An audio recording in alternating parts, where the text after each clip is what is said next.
नमस्कार दोस्तों, आप सभी का स्वागत है अकाउंट ट्रिक्स चैनल पर। दोस्तों, आज की इस वीडियो में मैं आपको बताऊंगा ई बे बिल के बारे में। जी हाँ दोस्तों, जीएसटी में ई बे बिल का क्या मतलब होता है, ई बे बिल क्यों बनाया जाता है, मैं पूरा बेसिक इस वीडियो में बताऊंगा। अगर आप नए हो, जीएसटी सीख रहे हो, जीएसटी में आपको बिल बनाना है, टैक्स इनवॉइस बनाना है, आपको ई बे बिल के बारे में भी जानकारी होना चाहिए।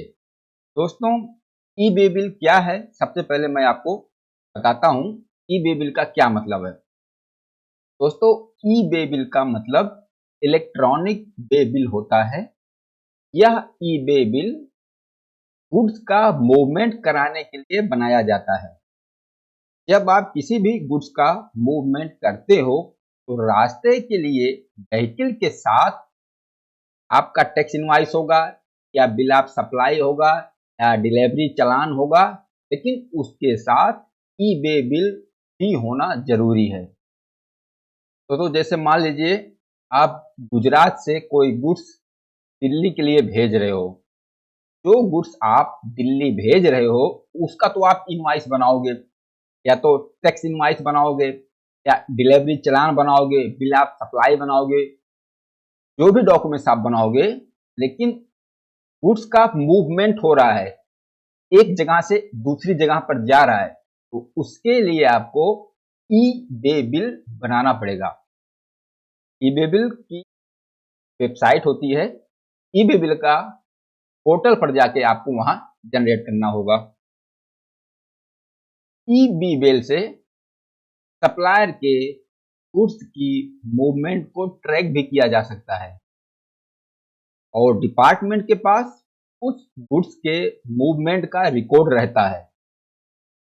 अगर इनवॉइस की वैल्यू, कंसाइनमेंट की वैल्यू 50,000 से ज्यादा हुई, चाहे स्टेट के अंदर आप गुड्स की सप्लाई कर रहे हो या ट्रांसफर कर रहे हो, या स्टेट के बाहर आप सप्लाई कर रहे हो या ट्रांसफर कर रहे हो, ट्रक के साथ ई बे बिल होना जरूरी है।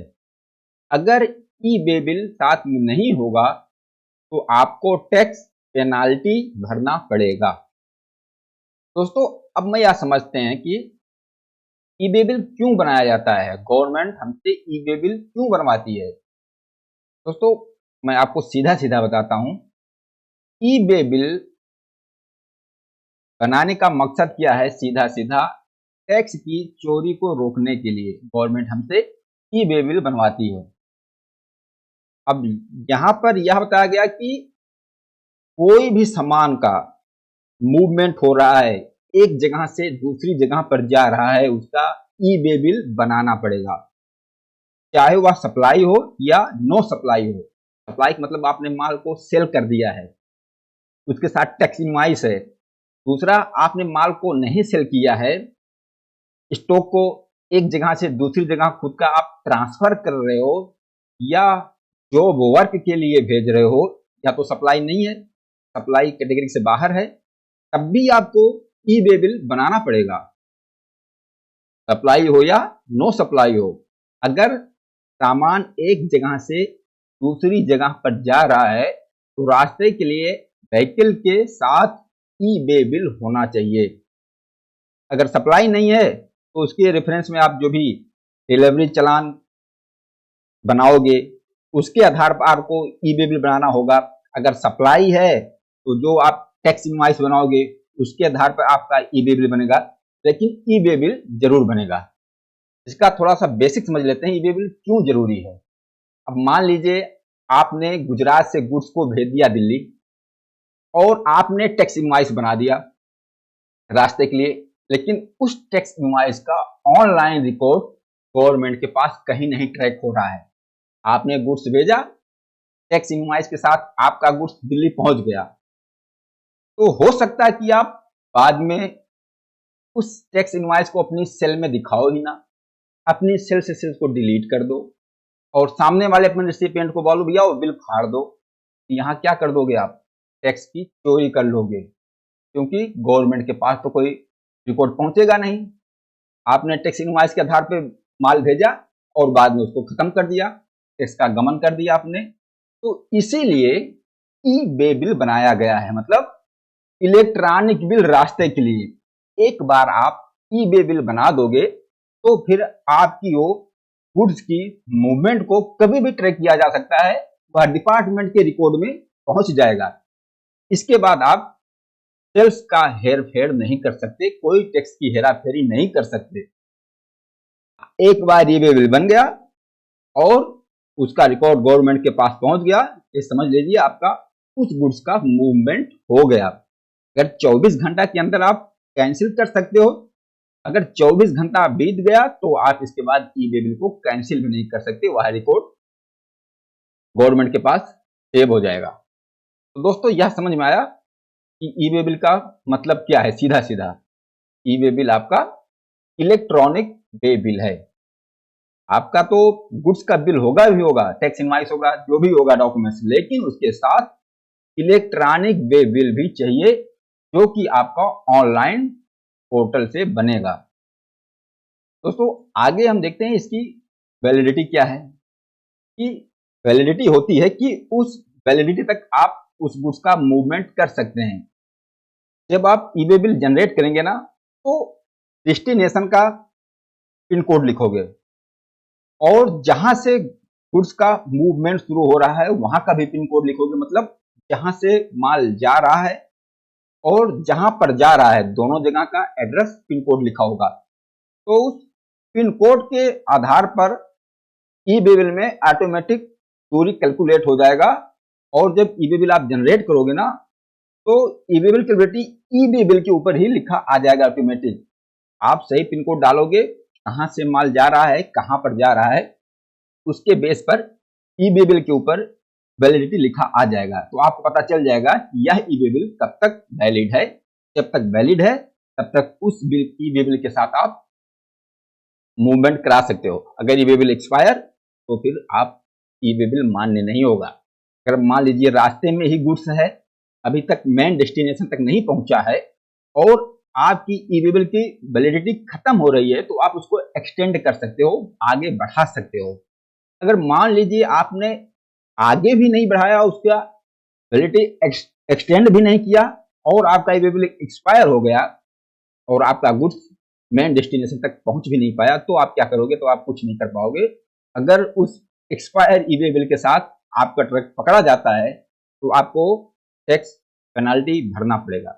लेकिन इसके लिए भी दोस्तों मैंने एक टेक्निकल वीडियो बनाया है। अगर ऐसा कोई केस हो जाता है तो गलती से ई वे बिल आपका एक्सपायर हो गया हो, आपने उसकी वैलिडिटी को नहीं बढ़ाया, तो आपको एक मैंने तरीका बताया है। अगर आप को देखना चाहते हो तो उस वीडियो का लिंक इसमें दे देता हूं, आप देख सकते हो। अगर आपको अच्छा लगे, आप उससे सहमत हो, तो आप वो तरीका अपना सकते हो। आगे क्या है, कुछ स्पेशल सिचुएशन है यहाँ पर जो ई वे बिल बनाने के लिए 50,000 की लिमिट है ना, यहाँ 50,000 की लिमिट कोई मायने नहीं रखती। अगर ₹1 का भी ट्रांजेक्शन होगा, ₹1 का भी वैल्यू होगा, तो ई वे बिल बनाना पड़ेगा। वह क्या है? पहला सिचुएशन है, जैसे आप कोई गुड्स को जॉब वर्क के लिए अपने स्टेट से बाहर भेज रहे हो, मतलब प्रिंसिपल अपने गुड्स को जॉब वर्क के लिए स्टेट से बाहर भेज रहा है। अब वहां वैल्यू चाहे ₹1 की होगी, ई वे बिल बनाना पड़ेगा। दूसरा, हैंडीक्राफ्ट गुड्स की सप्लाई आप स्टेट से बाहर कर रहे हो, उस केस में भी आपको जितने की भी सप्लाई हो, ₹1 की सप्लाई क्यों ना हो, ई वे बिल बनाना पड़ेगा। तो दोस्तों लगभग आप सीधा सीधा ई वे बिल का मतलब समझ गए होंगे कि ई वे बिल का मतलब क्या हुआ। और दोस्तों जो हमने इस वीडियो में नॉर्मल बता दिया कि आप स्टेट के अंदर सप्लाई करो या स्टेट के बाहर सप्लाई करो या ट्रांसफर करो, गुड्स का कोई भी मूवमेंट करो, मूवमेंट स्टार्ट होने से पहले आपका ई वे बिल होना चाहिए, ई वे बिल बन जाना चाहिए। तो जो 50,000 की वैल्यू बताया, अलग अलग स्टेट में भी इस वैल्यू को अलग अलग रखा गया है। अलग अलग स्टेट वाइज इसकी जो वैल्यू है उस स्टेट के लिए अलग अलग लिमिट भी रखी गई है। तो अगर आप किसी भी स्टेट में जब बनाओगे तो आपको पता चल जाएगा।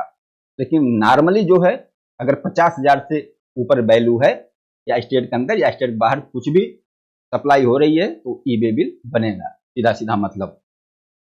दोस्तों मैं आपको ये दिखा देता हूं कि ई वे बिल आप कैसे भरेंगे। वह फॉर्म, इसमें 2 पार्ट होंगे, part A part B. Part A में क्या डिटेल होगा और पार्ट बी में क्या डिटेल होगा। जैसे ए मान लीजिए आप पोर्टल पर जाकर ई वे बिल जनरेट में जाएंगे, इस तरीके से फॉर्म आपका ओपन हो जाएगा। इसका ई वे बिल का फॉर्म है। अब यहाँ पर देखिए सप्लाई टाइप, आउटवार्ड सप्लाई या इनवार्ड सप्लाई। आउटवार्ड मतलब अगर आउटवार्ड सप्लाई है तब भी आप जनरेट कर सकते हो ई वे बिल, इनवार्ड सप्लाई है तब भी आप ई वे बिल जनरेट कर सकते हो। आउटवार्ड में किया और यहाँ सप्लाई पे कर दिया सब टाइप में, तो यह सप्लाई मानी जाएगी, यानी कि आपने गुड्स को सेल किया है, इसके साथ टैक्स इनवॉइस बनेगा। अगर इसके अलावा इधर जितने भी ऑप्शन दिख रहा है आपको, इस पर किसी पे क्लिक करोगे यह सप्लाई नहीं मानी जाएगी, यह सेल्स आपका नहीं माना जाएगा। लेकिन इसके लिए भी आपको डॉक्यूमेंट्स तैयार करना पड़ेगा, चाहे डिलीवरी चलान होगा उसके लिए भी आपको ई वे बिल बनाना पड़ेगा। जो ओवर के लिए भेज रहे हो, ESKD या CKD, कोई भी रीजन हो उसके लिए भी आपको डिलीवरी चलान बना के आप ई वे बिल जनरेट कर सकते हो। यहाँ पर टैक्स इनवॉइस सप्लाई मानी जाएगी। यहाँ पर सिंपल सा आप डॉक्यूमेंट टाइप टैक्स इनवॉइस आ गया, डॉक्यूमेंट्स नंबर डेट। अब यहाँ ट्रांजैक्शन टाइप में देखिए रेगुलर लिखा हुआ है, हाँ, bill to, ship to, bill from, dispatch from, यह भी ऑप्शन आता है। बिल टू शिप टू क्या होता है, बिल फ्रॉम, डिस्पैच फ्रॉम, इस पर हमने बहुत डिटेल में वीडियो बनाया हुआ है दोस्तों, उसका भी लिंक मैं इस वीडियो में देता हूँ। अगर आप उसको समझना चाहो तो वीडियो को देख सकते हो। यहाँ पर बिल फ्रॉम मतलब जहाँ से बिल बन रहा है उसका नाम, GST number, state. Dispatch from किस जगह से माल डिस्पैच हो रहा है वहाँ के एड्रेस, पिन कोड नंबर लिखा जाएगा। किसके नाम का बिल बना हुआ है बिल टू, उसका। शिप टू माल जहाँ जाएगा उसका जगह का नाम, पिन कोड, सब कुछ लिखा जाएगा। यहाँ आइटम की डिटेल, डिस्क्रिप्शन, HSN, क्वांटिटी, क्या रेट है, कौन सा टैक्स है, सारा डिटेल होगा यहाँ पर। और नीचे पार्ट बी में ट्रांसपोर्टर का detail, vehicle number, truck number, transportability number, बस ये सारी डिटेल ई वे बिल में होती है। और इस तरीके से आप ई वे बिल बना सकते हैं। दोस्तों मैं उम्मीद करता हूँ इस वीडियो से सीधा सीधा आप ई वे बिल का मतलब समझ गए होंगे कि ई वे बिल मतलब क्या होता है और क्यों बनाया जाता है।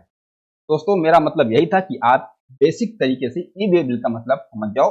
बाकी जब हम काम करेंगे, आप वर्किंग करोगे, ई वे बिल बनाओगे, तो जो भी और उसमें कंडीशन होगी वो सारी चीजें आपको पता चल जाएगी। तो दोस्तों इस वीडियो में इतना ही। नमस्कार, धन्यवाद।